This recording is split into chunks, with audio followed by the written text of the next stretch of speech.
Welcome back to my channel. My name is Ifra Saleem. बेथ अपने business के सिलसिले में हांगकांग गई थी और अभी वो वापस अपने घर आ ही रही थी और बीच में ही वो कुछ टाइम का होल्ड लेकर शिकागो चली जाती है और इसके बाद वो अपने घर चली आती है। घर आने के बाद वो अपने शोहर और छोटे बेटे से मिलती है। 6 साल का क्लार इसके पहले शोहर का बेटा था।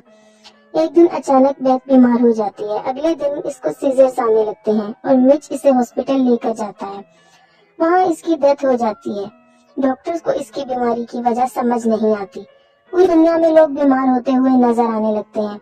यहाँ मिच घर आता है तो इसे पता चलता है कि क्लार्क की भी डेथ हो चुकी है। वो 911 को कॉल करता है और मिच को वो आइसोलेशन रूम में लेकर जाते हैं। पूरी दुनिया के लोग आहिस्ता आहिस्ता मरने लगते हैं और न्यूज में हम देखते हैं कि कोई नई बीमारी आई है। यूएस के सीडीसी डिपार्टमेंट के डॉक्टर्स को हम इस बीमारी के बारे में बात करते देखते हैं। डॉक्टर एरिन को शहर जाना पड़ता है ताकि इस इन्फेक्शन को वो रोके। कुछ घंटों के बाद वो इस शहर में पहुंच जाती है और मिच से मिलती है और वो बेथ के बारे में पूछती है कि वो हांगकांग क्या काम करने गई थी। वो मिच से पूछती है कि वो शिकागो में क्यों रुकी थी और वहीं से मिच को पता चल जाता है कि शायद बेथ अपने पुराने दोस्त से मिलने गई थी और वो इस पर चीट कर रही थी। यहाँ पर मिच की ब्लड टेस्ट करते हैं। इसे कोई इन्फेक्शन नहीं होता क्योंकि इसका इम्यून सिस्टम बहुत स्ट्रॉन्ग था। अब मिच को घर भेज दिया जाता है। मिच की दूसरी शादी बेथ से थी। पहली शादी से उसकी 16 साल की एक बेटी भी थी, जोरी नाम की। वो भी अपने बाबा से मिलने इसी हॉस्पिटल आती है। मिच को टेंशन होती है कि अभी ये इस शहर में आई है, इससे भी इन्फेक्शन हो सकता है, इसीलिए अपनी बेटी को लेकर वो घर चला जाता है। अचानक ये वायरस यूएस में आ गया है। इसका खतरा देखते हुए होमलैंड सिक्योरिटी के लोग डॉक्टर एलिस से मिलने आते हैं। इन्हें लगता है कि ये डिजीज एक बायो वेपन है जो जानबूझकर रिलीज किया गया है बड़े बड़े मुल्कों को टारगेट करने के लिए और कोई इंटरनेशनल टेररिस्ट ऑर्गेनाइजेशन इसमें इन्वॉल्व है। और दूसरी तरफ डॉक्टर ऑर्नेट हांगकांग ट्रेवल करती है ताकि वो जान सके कि बेथ कहाँ गई थी और कैसे इसके जरिए ये वायरस फैला है। इसी रिसर्च के दौरान पता चल जाता है कि ये वायरस सुअर और चमगादड़ के जेनेटिक मटेरियल से बना है और लोग वायरस पर स्टडी कर रहे हैं ताकि कोई वैक्सीन तैयार हो सके, पर अभी तक इस पर काम नहीं हो पा रहा क्योंकि जिस भी सेल में इस वायरस को डालते हैं वो कुछ ही देर में मर जाता है और अभी तक 8 मिलियन लोग इन्फेक्ट हुए थे इस वायरस से। हर 12 आदमियों में से एक को ये इन्फेक्शन होने का खतरा था।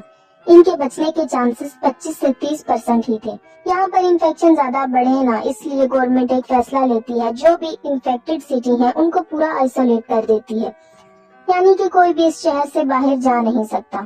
21वां दिन था और यहाँ पर सीडीसी में डॉक्टर एलिस को ईमेल आता है जिससे इनको पता चलता है एनईवी वायरस जो है इसका ओरिजिन अफ्रीका से आया है और ये एचआईवी से भी ज्यादा डेडली वायरस है।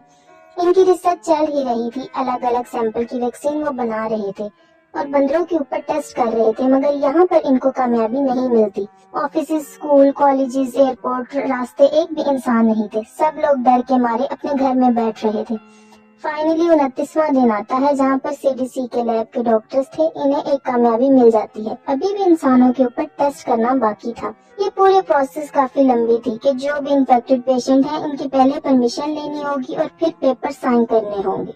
इसीलिए डॉक्टर एलिस एक खतरनाक तरीका सोचती है जिसमें इनकी खुद की भी जान जा सकती है। वो पहले तो इस वैक्सीन का सैंपल खुद को इंजेक्ट करती है। वो अपने फादर को मिलने जाती है जो इसी वायरस से इन्फेक्टेड थे। मास्क निकालकर इनसे काफी देर तक बात करती हैं। अब इस बात को 2 से 3 दिन गुजर जाते हैं। डॉक्टर एली को इस वायरस का कोई भी इन्फेक्शन नहीं होता, यानी कि इनका खुद पर एक्सपेरिमेंट सक्सेस हुआ था।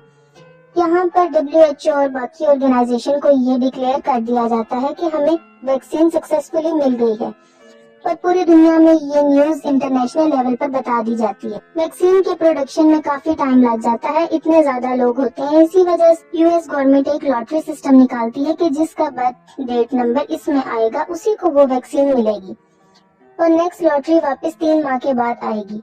ऐसे करते करते आहिस्ता आहिस्ता ये वैक्सीन लोगों को दी जाती है। आहिस्ता आहिस्ता दुनिया वापस अपनी राह पर आती है, लोग वापस काम पर जाने लगते हैं। आखिर में हम देखते हैं कि ये वायरस कैसे फैला।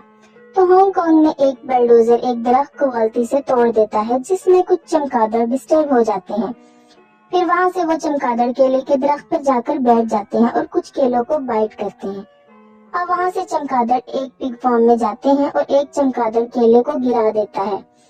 اور ایک پگ اسے کھا لیتا ہے۔ اب پگ کو اگلے دن کیسینو میں لے کر جاتے ہیں اور اسی پگ کو صاف کرتے کرتے ہاتھ ایک آدمی اپنے ایپرن سے پونچھ دیتا ہے اور کیجولی بیتھ سے جا کر ہاتھ ملا لیتا ہے، اور اسی طرح یہ چمگادڑ اور پگ کا وائرس بیتھ کے تھرو پوری دنیا میں پھیل جاتا ہے۔ اب آپ کو کیا لگتا ہے کہ کرونا وائرس کے بارے میں کیا سچ ہے اور کیا جھوٹ ہے؟